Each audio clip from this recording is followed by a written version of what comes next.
What's up, guys? I'm excited about Sports Spectrum today. You know why? Because we got Benjamin Watson back on the show, the longtime NFL tight end, currently working with the SEC network with college football in the fall, of course.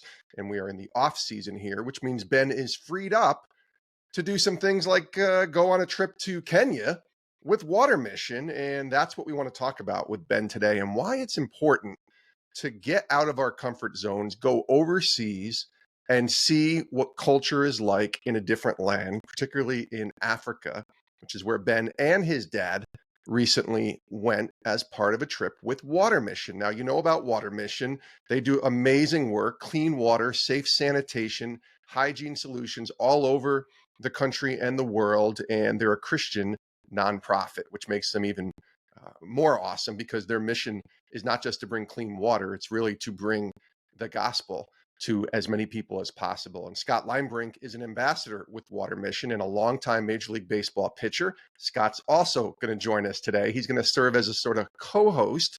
You know Scott as the host of the Get in the Game podcast here on Sports Spectrum. And Scott's going to sit in with me today. And we're going to talk to Ben Watson about this trip to Kenya. I promise you, you're going to be really inspired. There's some amazing stories, and I think you'll get a little bit more of an inside peek in the work that Water Mission's doing, which is just fantastic. And that is coming up in just a moment here on Sports Spectrum. First, I want to remind you again to go to our website, sportsspectrum.com, and click that magazine icon and subscribe to our Sports Spectrum magazine, faith-filled, family-friendly, clean content in the sports world, hard to find. It's perfect for the kiddos. It's a great gift for that sports-loving Jesus person in your life. So you can subscribe right now at sportsspectrum.com. And when you're there, use the code podcast15 when you check out. It's 15% off an already affordable subscription rate of just $24 for the whole year for 4 Sports Spectrum magazines. But use the code podcast15 and save an additional 15% off. Again, go to sportsspectrum.com right now and subscribe today.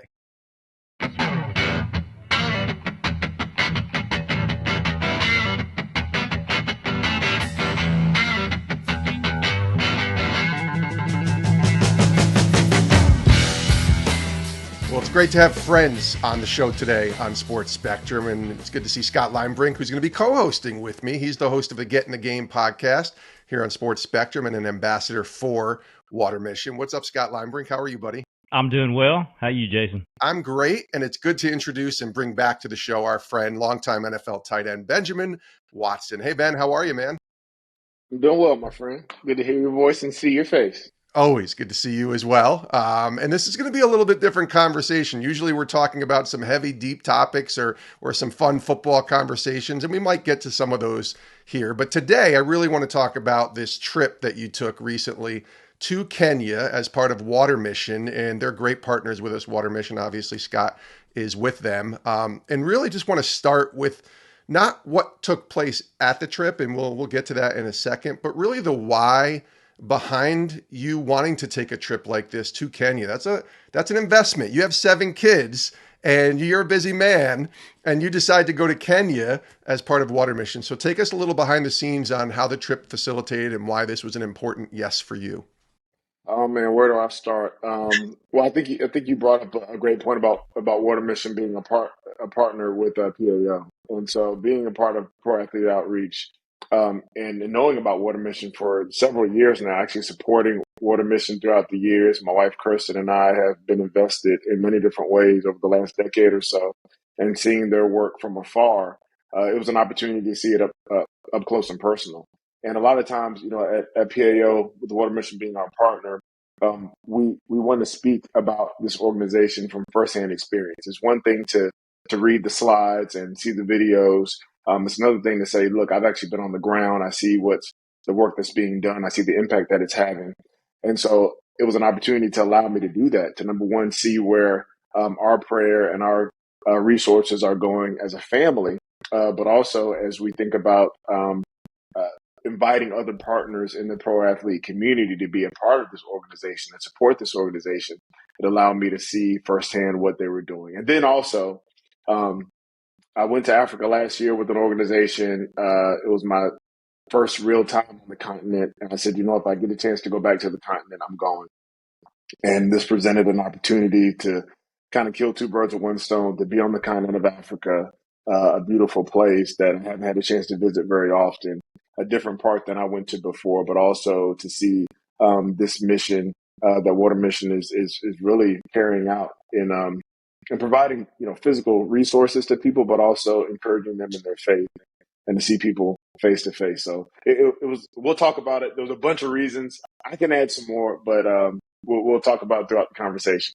Well, I'll even throw this in, and Scott can jump in too. But your faith plays an insanely important role in wanting to be a part of something like Water Mission, right? Of course. I didn't know. I didn't know about the curriculum that Water Mission has when it comes to living water.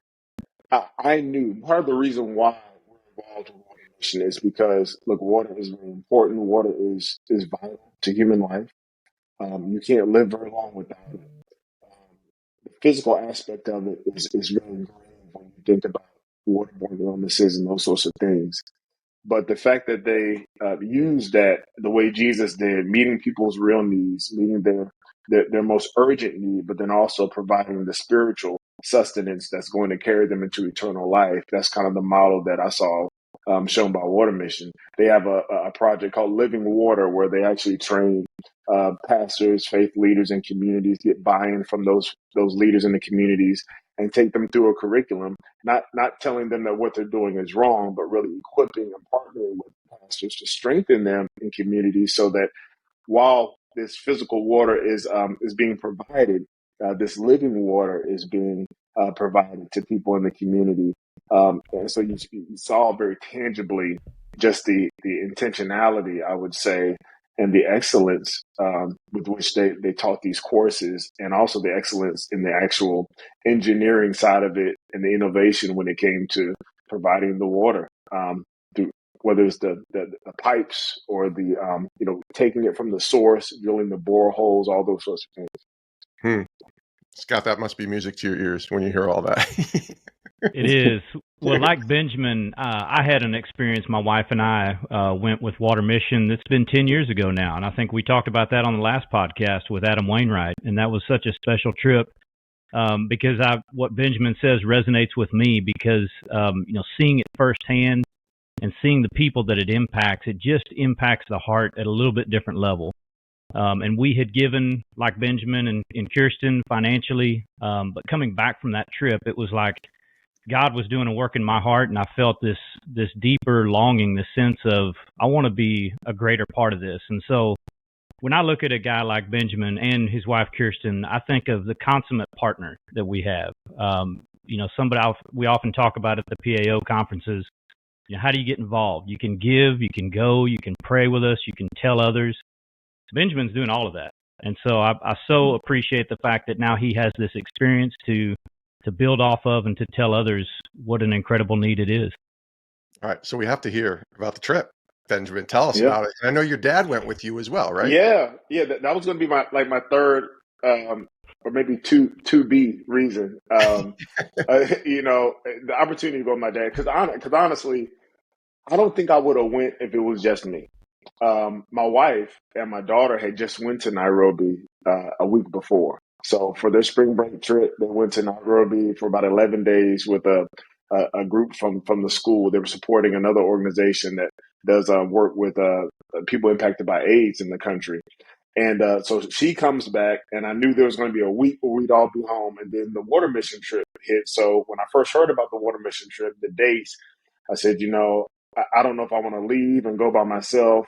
I knew my wife wasn't going to go with me because she had just went with my daughter. So I asked my dad. If he would go, and surprisingly, he was like, "Yeah." And I was on the phone thinking, "Hold on, you're not going to deliberate and think about this?" And he said, "Yes." I don't know, I don't know why. It was an opportunity again for him, though. I kept telling him, I love to go to Africa with you.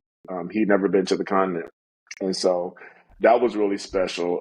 Getting on the plane here in Atlanta, we connected in Amsterdam. Went from Amsterdam to Nairobi.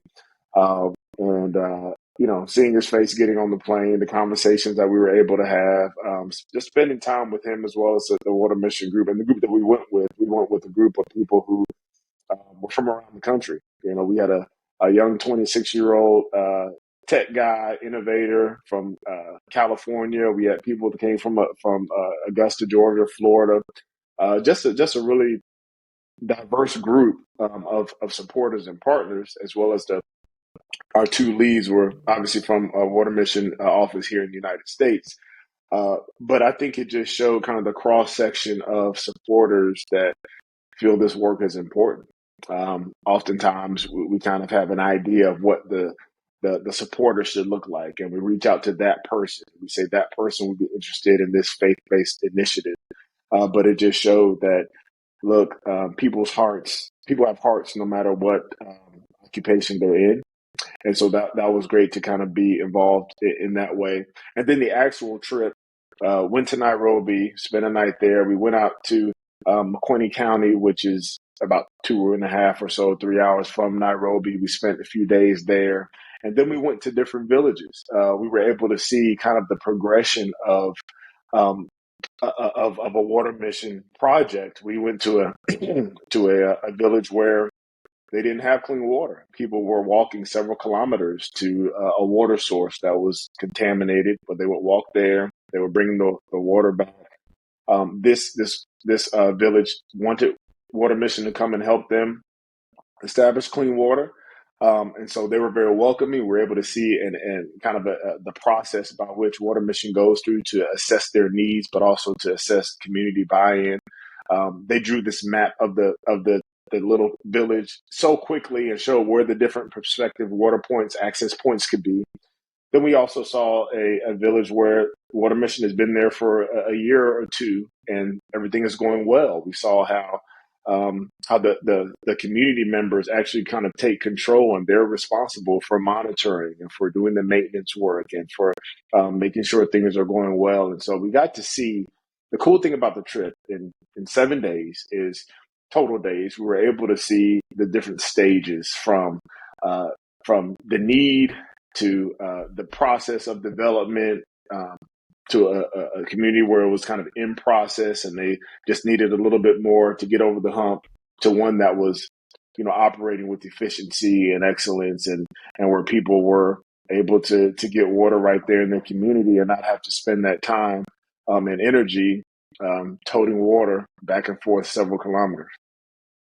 It's kind of mind-boggling just to think water. Like it has to give you this perspective, Ben, and I'm sure, Scott, you too, you've been over on many trips, like just this perspective of how it's just mind-boggling to me to even think like, wait, there's people who have to travel miles and miles just to get water. And some of it's not even clean, but they got to do it to survive. And we're here in the United States, and I'm just going to grab my little drink here and sip out of it because I went downstairs and filled it up from the faucet at my house. It's just kind of mind-boggling. Yep. Go ahead, Scott. Well, I was thinking of the stories, and I'm sure you've got some stories, Benjamin. I'd love to hear yours. But one of the ones that I heard actually comes from Kenya, and this just gives you an idea of the impact that not having water in your community has. And sometimes we fail to even think about all of the ramifications from having to go outside, leave the safety of your community. For me, just, one of the things that always tugs at my heart is young women, young girls, and the vulnerability that they have to put themselves into. There was a girls' home in Kitalale, Kenya, and they had instances of girls that were going outside the community to gather water, and of course that water is contaminated. It's causing a whole host of health problems. But along the way, they were being attacked and sexually assaulted, and there was actually dozens of girls in 1 year that had been impregnated. And we're talking teenage girls that are going to school at this girls' school. And so Water Mission comes in and puts in a safe water system inside that community where now they no longer have to leave the safety of their community and be at risk from people that are trying to prey upon them. And it literally erased the teenage pregnancy problem. And so when you think about the innocence of a child, when you think about protecting that, giving kids a chance to be at school instead of walking hours to go fetch water, there's so many things that that are exist because of water. Yeah, my dad said leaving, he said, "I'll never look at a glass of water the same again." Mm. And Amen. there is this perspective that you gain when you go outside of your usual context. It could be out of the country, it could be across the street, it could be in another city, here domestically, another area of your city. Your eyes are open to what different people are going through. I think we all have our challenges, and they're just different. One thing that I was encouraged by was the sense of community. I mean, there was a time we were traveling between a couple cities in the county. We had to go a couple hours, and we went over. What was amazing was you see these these huge riverbeds where you think there will be a bunch of water, and there is in the rainy season, but for most of the year it's dry. And you're looking at, you're like, there's evidence that there was water here. Why is there no water here now? But the rains come, and then when the rains are gone, there's just not water. And you would see people in these riverbeds. I saw a mother and two young children, and then maybe a teenage boy, and they were digging down in the sand of the riverbed. There were some puddles of water there, but they dig down in the sand a little bit to hit the water table, because the idea is that the water that's a little bit deeper might be a little cleaner than the water that's just on the surface. And so they would travel for a few kilometers, whatever it is, with donkeys. I guess there were mules with the jugs, and then fill up the water in these water beds. And as the season gets longer, the dry season gets longer, supposedly they have to dig even deeper into the sand to get down to water. And then sometimes I've heard that there were accidents where it might be raining up in the mountains, and then the water will rush down, and it comes so quickly that you can't get out of the way. And sometimes there's those types of things. So, but my point was that you see how people, mothers, kids, how they serve their families and do what needs to be done. And so that's an encouragement to all of us as we think about the challenges that we go through, whatever they may be, is that parents, families love their kids. No matter what culture you're in, you're going to do whatever it takes to get your kid water, to get your kid food, to whatever it is. And you just saw that sacrifice. But it's also encouraging to see an organization like Water Mission that is trying to enter into that experience to provide where God has given them a unique ability to do so. My dad met the Greens years ago. He told me about them maybe 20, 30 years ago. And this was before Water Mission got to be the size that it is.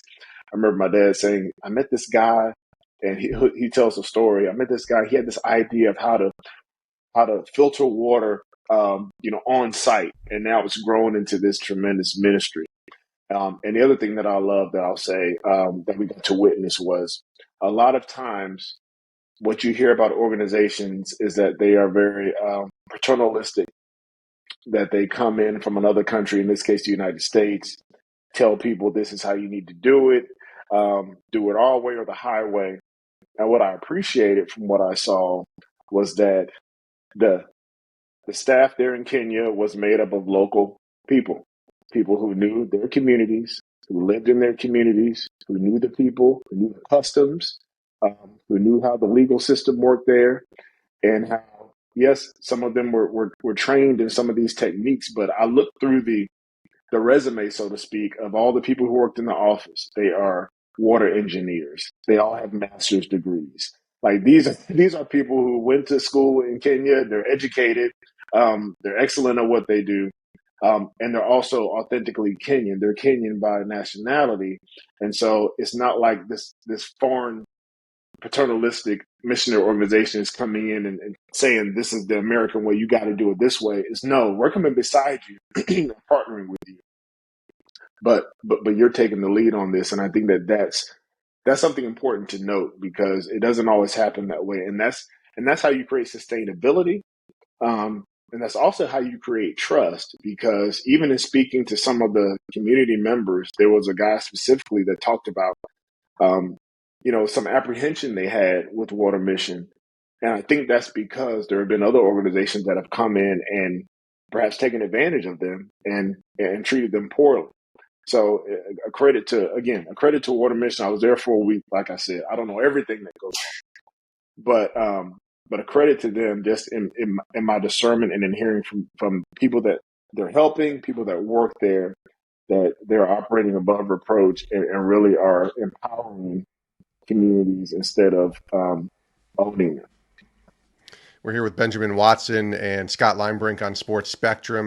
This episode, obviously, we've been talking about Water Mission. People can go to watermission.org to learn more about the great work that they're doing. I just love hearing this story, Ben, about what your trip was like and what you've seen. Because I do think when we go on trips, I've gotten to go on trips with other organizations, when you see the work that's being done on the ground, it gives you a different perspective on understanding why it's so important to sow into a ministry like this. But I think for me, just knowing where the intersection of sports and faith, I'm really curious for you to share on the faith side how Christ was present in Kenya when you were there. Like how would you describe seeing Jesus present in the 7 days that you spent in Kenya?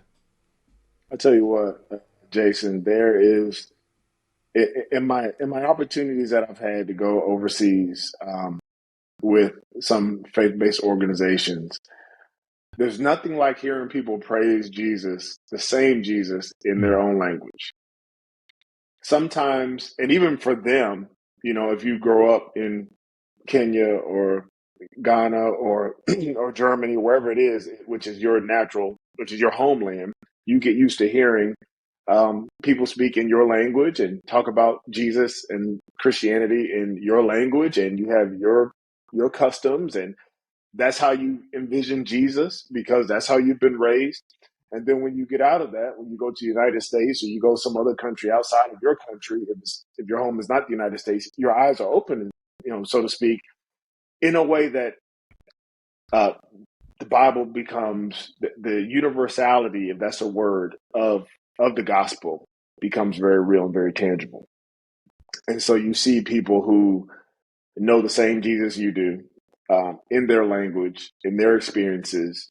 The Holy Spirit has entered into their life, and they are singing praise songs that are totally different from yours because they're in another part of the world. But the same God that came to the earth in flesh, who lived, who died, who was raised again, is the same person that they're praising. And it's there's always this moment where you say, "Wow, I'm really, really small. God is really, really big. And if He's this big, what have I not asked Him for? What am I not trusting Him for that I should be? Why am I putting limitations on Him? He is the same God from yesterday, today, and forever. And not only that, He's not only not limited to time, He's not limited to culture. Like nobody has a monopoly on Jesus.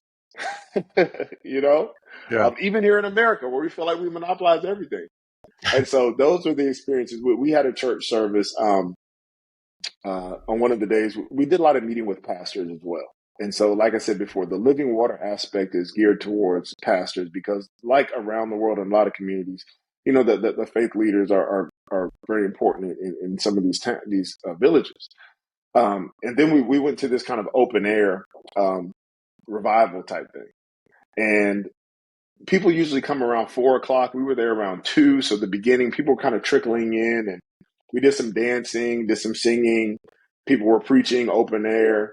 And translating into 2 and 3 languages. You might have Swahili, but then you also have the local dialect, whatever that is. And then we had to leave because we had to drive another several hours.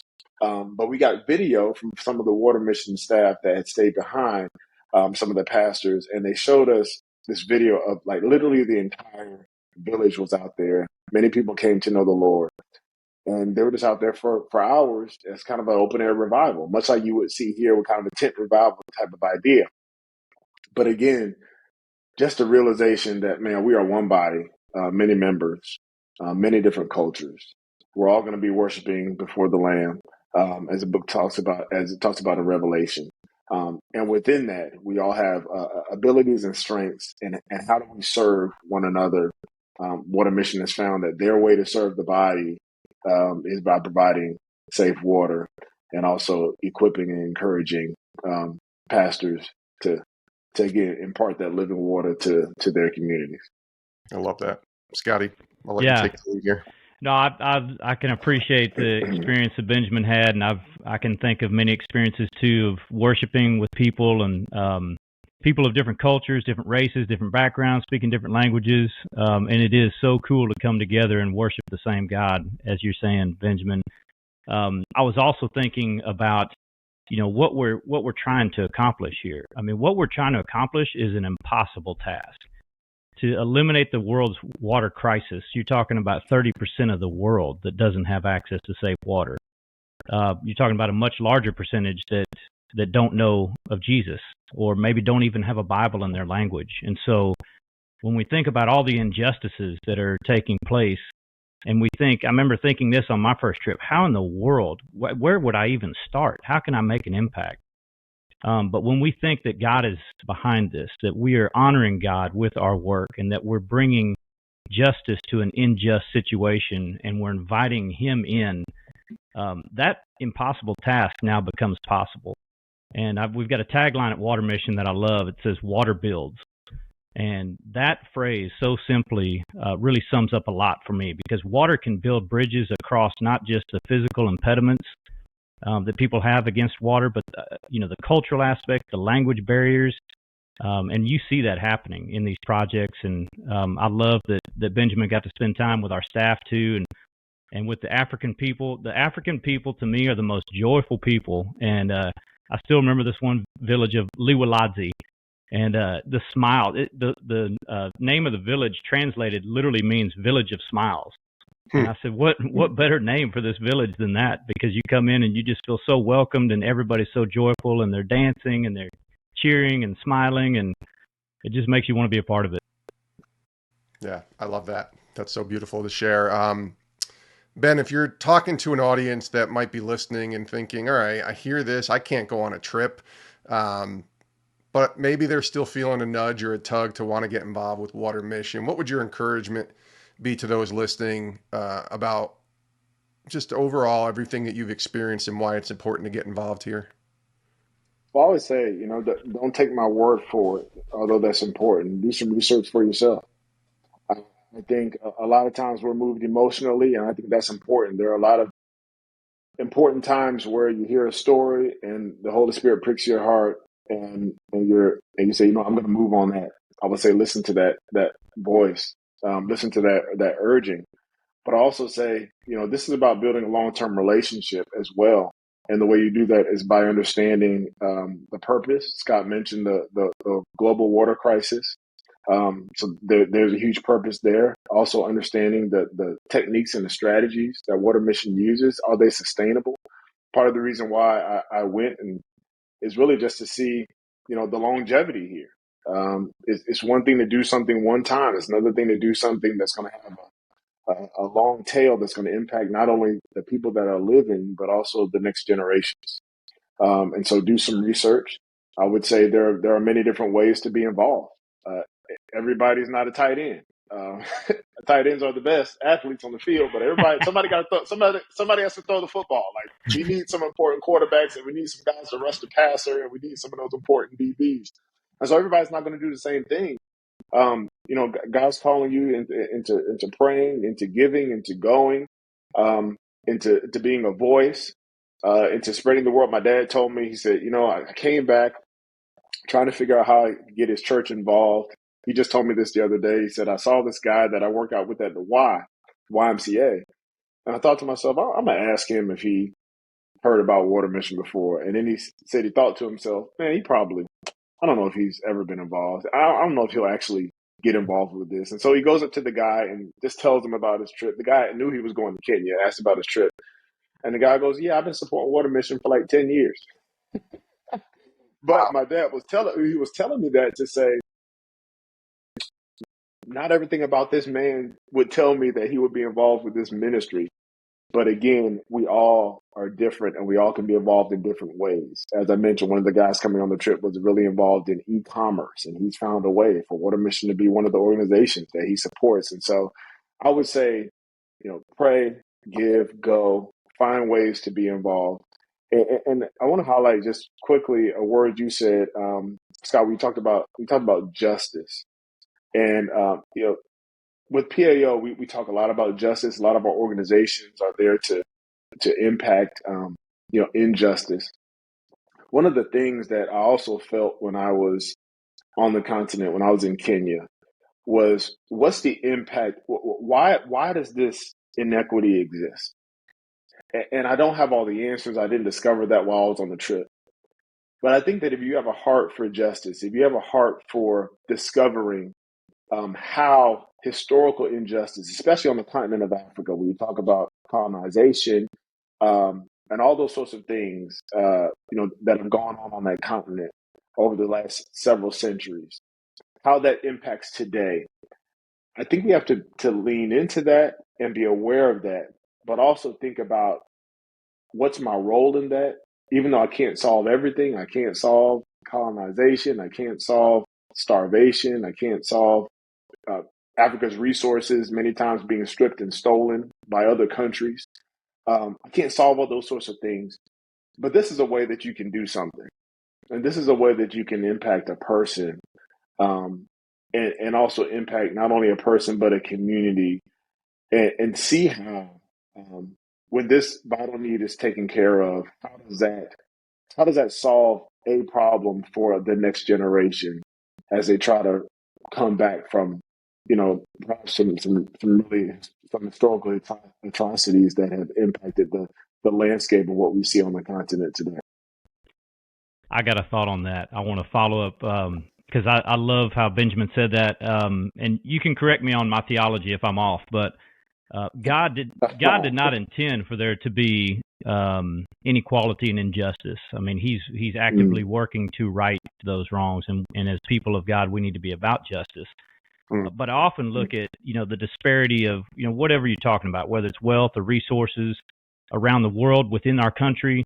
God didn't intend for that to happen, but He can use that, and He has given America tremendous wealth as a nation. And there is tremendous need in other places like Africa.